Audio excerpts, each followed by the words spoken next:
আসসালামু আলাইকুম। আজকে আপনাদেরকে দেখাবো বাংলাদেশের টাঙ্গাইল জেলার ধনবাড়ী উপজেলায় অবস্থিত ধনবাড়ী নওয়াব শাহী জামে মসজিদ নিয়ে একটি ভিডিও।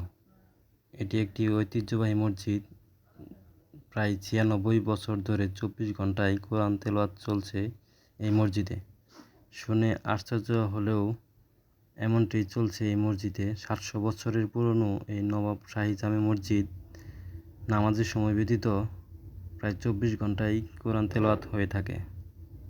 পীরের নির্দেশনায় ১৯২৭ সালে নওয়াব আলী চৌধুরী এই কোরআন তেলাওয়াতের ব্যবস্থা করেন। ১৯২৯ সালের ১৭ এপ্রিল মারা যান এই নবাব বাহাদুর। মসজিদের এক পাশে তাকে চিরনিদ্রায় শায়িত করা হয়। তার মৃত্যুর পরেও চলছে এই কোরআন তেলাওয়াত।